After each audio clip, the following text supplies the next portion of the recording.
Bom, vamos lá, né, meus caros, falando sobre a vinda da família real para o Brasil e seu deslocamento aí agora, né? Então, esse deslocamento foi decidido da seguinte forma: assim que os navios ingleses tivessem chegado em Portugal, seria feito o embarque da corte e se deslocaria. Toda a informação seria tida como secreta, quase ninguém iria ficar sabendo ali daquilo que estaria sendo discutido para levar. A única informação que se tinha era o deslocamento da biblioteca para o Brasil. E isso tudo foi feito também de uma forma bem secreta. Pouquíssimas pessoas sabiam ali da primeira embarcação que você tinha se deslocado para o Brasil. Bom, meus caros, uma das situações aqui é que as pessoas não se prepararam da corte portuguesa para fazer esse deslocamento. E ali, por exemplo, não prepararam malas. Então, quando foi dada a notícia que era para se deslocar, era na madrugada, as pessoas foram acordadas, chegaram para Dom João VI, é agora, vamos lá! E aí um para o outro foi. Então virou aquela verdadeira correria. As ruas de Lisboa, as ruas dos palacetes, as pessoas correndo com mala caindo ali, as coisas, criança, periquito, papagaio, tudo ali numa correria só, o que demonstra a falta de preparo ali da sociedade. E ali vai embarcar todo mundo. A corte era enorme, porque não é vir apenas a família real, mas era vir todos os funcionários ali que cuidavam da administração e todos aqueles funcionários que tinham que ter um funcionamento. Não era gente pra caramba, eram muitos ali que estariam vindo, e isso foi uma verdadeira correria. E ali no Porto de Lisboa, né? O Porto de Lisboa ele funcionava através de algumas coisas ali, por exemplo, o porto não é limpo, porto ali você tem mau cheiro, porto havia muitas pessoas pobres, era centro de prostituição, mendigos, e ali aquelas pessoas todas ali vendo aquela movimentação, aquela correria, como não se tinha controle de quem entrava e quem saía, e muitos deles entravam também dentro dos navios. E foi uma verdadeira de uma grande loucura. Chegou num determinado momento e falaram assim, fecha as portas e vão para o Brasil. Foi isso que aconteceu. E aí, galera, muita gente ficou para trás, muita gente que era importante, muitos nobres não vieram para o Brasil. Teve situações ali do absurdo, tipo, os filhos vieram para o Brasil e os pais ficaram, os pais foram e os filhos ficaram, a mãe foi e o pai ficou, e aí, aquela coisa, a bagunça que foi do Porto foi uma coisa assim, deu a lotação. E uma das histórias imensas contadas aí que passam a ser extremamente interessantes sobre essa questão é que se esqueceram de colocar água nos porões dos navios portugueses. Não havia água potável, nem para beber água, muito mesmo tomar banho. Então, por exemplo, as pessoas fizeram toda essa viagem ali sem tomar banho, não dava ali. E mesmo se você pula no mar, água salgada, tem que arrancar o sal depois, aí você vai deixar de beber água. Tiveram que pedir água aos navios ali ingleses, né, cederem água. Então, a viagem extremamente estressante. Houve uma epidemia ali também de piolhos no meio da população, foi um passando para o outro, fora as péssimas condições higiênicas que essas pessoas vieram, fora outras doenças que surgiram. Até chegar no Brasil, o primeiro local de parada foi Salvador, né? A chegada em Salvador. E quando chegou em Salvador, uma das coisas bem interessantes era que as mulheres desceram das embarcações, todas elas com as cabeças raspadas. E muita gente em Salvador olhou para aquilo e ficou espantado. Acreditando que era nova moda na Europa, muitas mulheres em Salvador começaram a raspar as cabeças também. Essa é uma das situações, né? Porém, mal sabia ali. E esse pessoal ali, né, foi muito bem recebido em Salvador. Salvador fez uma grande festa, e ali uma festa exuberante. Dom João VI se sentiu muito agraciado, né? Até ali e tal, era uma ideia de convencer Dom João VI a transferir ali a capital para Salvador. Salvador, que sabia recepcionar muito bem estrangeiro, foi capital durante muito tempo, já havia prédios públicos, não precisava ali fazer muita coisa. Mas a decisão era transferir para o Rio de Janeiro mesmo, né? A família real vai permanecer juntamente com a corte quase um mês no Rio de Janeiro ali. E essas pessoas estavam totalmente estressadas, né? Não aguentaram o calor muito intenso na cidade de Salvador. Fecharam-se ali alguns acordos. O primeiro acordo e o mais importante deles O Tratado de Abertura dos Portos às Nações Amigas, em 1808. Qual que era a nossa única amiga? A Inglaterra. Os portos brasileiros estão abertos para a entrada e saída de produtos ali. E desta forma, o nosso principal destino, e o principal destino de que chegam produtos aqui, no caso, são os ingleses. Esta situação é um tratado em que a Inglaterra ali faz com que o Brasil assine, né, através da figura de Dom João VI, como forma de reparação do deslocamento da proteção da corte ali. Bom, os produtos ingleses vão entrar agora no Brasil sem precisar passar por Lisboa, sem ser sobretaxados. Eles entram muito mais baratos no Brasil e agora atendendo o mercado consumidor. Por outro lado, ali um fator extremamente importante, os produtos brasileiros chegam na Europa com muito mais eficiência e ali sem passar por Lisboa. Praticamente o entreposto Lisboa foi eliminado dessa questão. Muitos autores costumam dizer que aqui nós temos o fim do pacto colonial, pois os produtos agora o Brasil negocia direto com a Inglaterra sem precisar ali do aval ou sem ter que esses produtos passem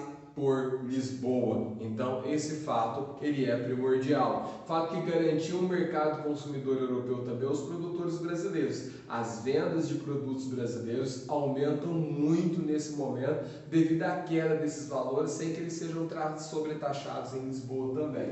Outro ponto importante aqui é a reclamação dos nordestinos pela falta de investimentos na região, principalmente desde a época que foi deslocado a capital para a região do Rio de Janeiro, e principalmente pois os investimentos da coroa estavam concentrados nas regiões de São Paulo, Minas Gerais e Rio de Janeiro. Para atender essa população, nós temos aqui o decreto assinado por Dom João VI que criou duas faculdades, a Faculdade de Medicina da Bahia e a Faculdade de Direito de Recife nesse momento, né? E após os dias ali em Salvador, nós temos a chegada ao Rio de Janeiro. Bom, a chegada ao Rio de Janeiro foi bem festiva, uma comemoração enorme, porém que não como uma grande festa ali como foi feito em Salvador, né? Salvador sabia recepcionar muito bem as pessoas, diferentemente ali do Rio de Janeiro, que estava se tornando uma capital. Dois decretos aqui são importantíssimos, né? Assim que Dom João VI chega, o decreto de revogação do decreto de proibição das manufaturas no Brasil. Há um propósito extremamente importante aqui. O Brasil revoga, o Dom João VI revoga o decreto da sua mãe que proibia as manufaturas no Brasil e agora podemos ter manufaturas no Brasil. A grande questão é que já fazia um bom tempo que a gente tinha destruído as manufaturas no Brasil e agora nós precisamos retomar essa questão. Já não era tão fácil como foi lá no passado.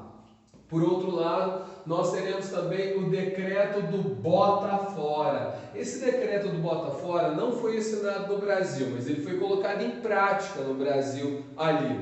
Esse decreto do Bota Fora foi assinado em Portugal. Bom, com um detalhe que eu já havia falado para vocês anteriormente, não existia propriedade privada no Brasil. Tudo que existia no Brasil pertence a Portugal, pertencia a Portugal, não existe direito de propriedade. Então, o que acontece? Naquela primeira embarcação que veio para o Brasil, trazendo ali a Biblioteca Nacional de Lisboa, né? Veio ali um grupo de militares. Esses militares andaram pelas ruas do Rio de Janeiro, em algumas casas, nas paredes e nas portas, eles marcavam com as siglas PR. Porém, ninguém sabia o que significava PR, né? Mas sabia que a família real estava vindo. Então muita gente se achava que era superior que as outras. Falava assim: nossa gente, sabe quem eu sou? Eu sou PR. Uhul! Sou PR. Tá, você não sabe o que significa PR. Quando a família real chegou, e aí o pessoal extremamente estressado, tinha parado de Salvador, queria ir para casa logo, tal. O que acontece? As pessoas foram recepcionar a família real no porto ali no Rio de Janeiro, na Baía de Guanabara, todo mundo esperando. E ali receberam, comemoraram, Dom João VI deu seu discurso e a galera foi embora. Para onde que a corte ia ficar ali? Ela ia residir? Ela ia residir e de repente foram para a casa dessas pessoas que estavam marcadas com as siglas P e R. E você vai falar para mim, professor, mas essas pessoas, era a casa delas. Não, não é casa, a casa é de Portugal. Tudo que estava no Brasil pertence a Portugal. E para onde essas pessoas foram? Não sei.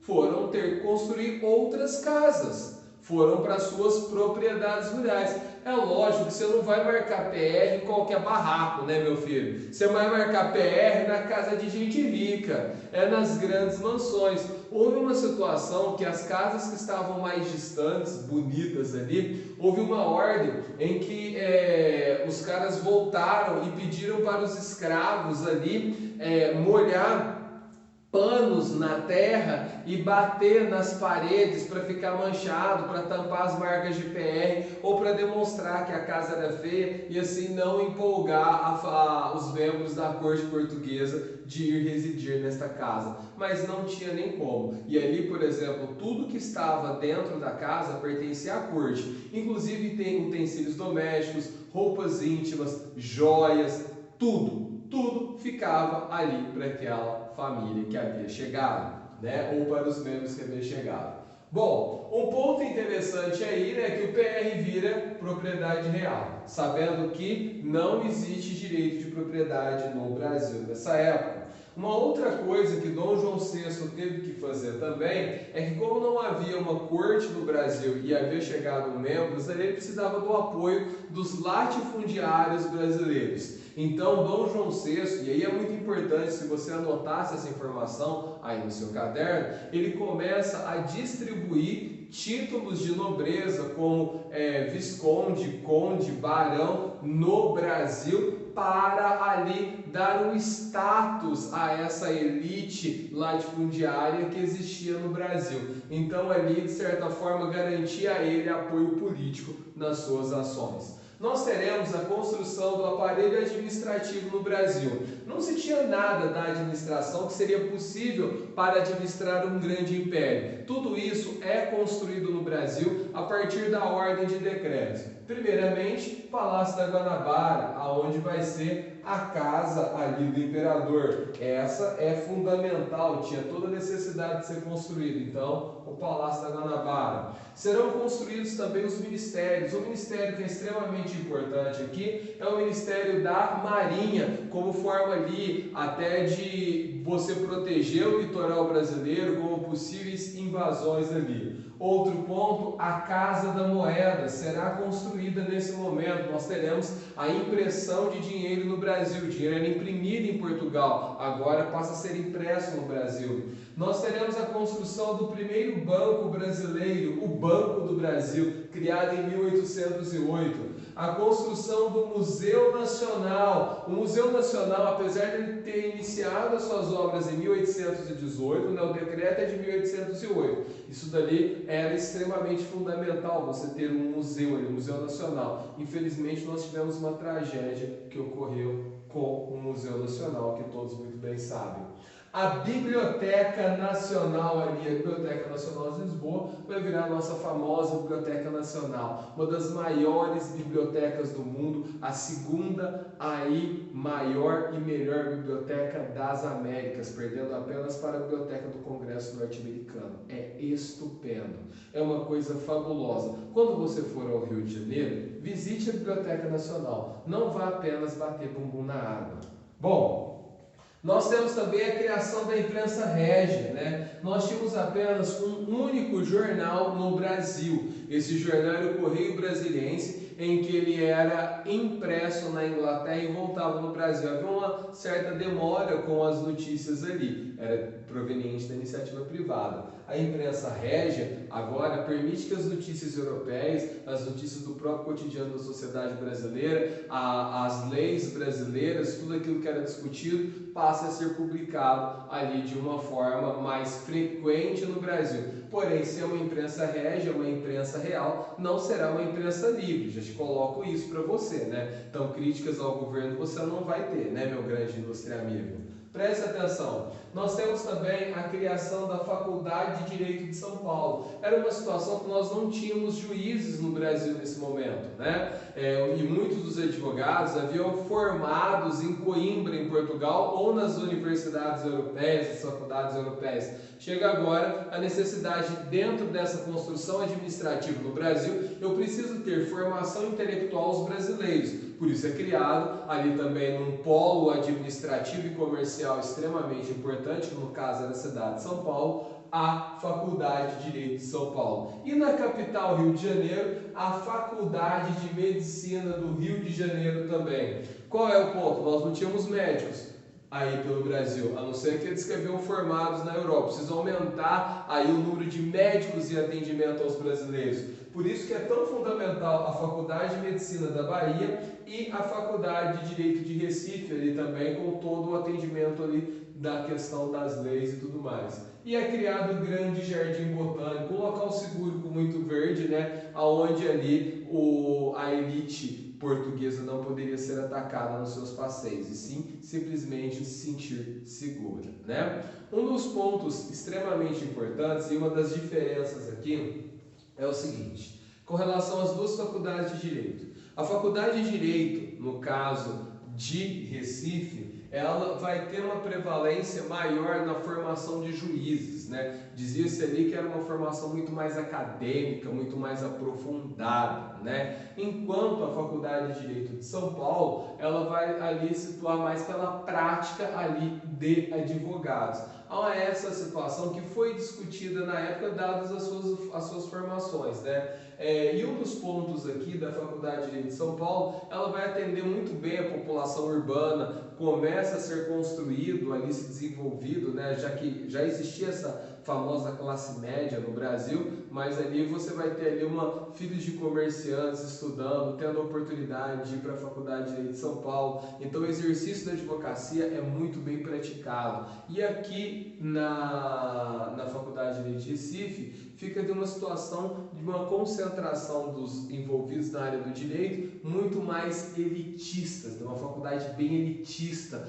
ali com formação de juízes, formação acadêmica, mestrado, doutorado. Vai ter uma situação que será diferenciada ali, porém uma expressão ganha espaço na história do Brasil. Qual que é? A ideia da fala do doutor. Essa é criada nesse momento. Agora no Brasil, todo mundo que formava era chamado de doutor. E aí uma expressão que fica: ó, meu filho, agora você não precisa ir mais para a Europa para virar doutor. Você pode virar doutor aqui no Brasil. Então populariza chamar médico de doutor, advogado de doutor, juiz de doutor, promotor de doutor, aonde que todo mundo, né? Isso ganha uma força tão grande, né, que até hoje nós temos ali uma expressão muito utilizada. Você sabe com quem você está falando?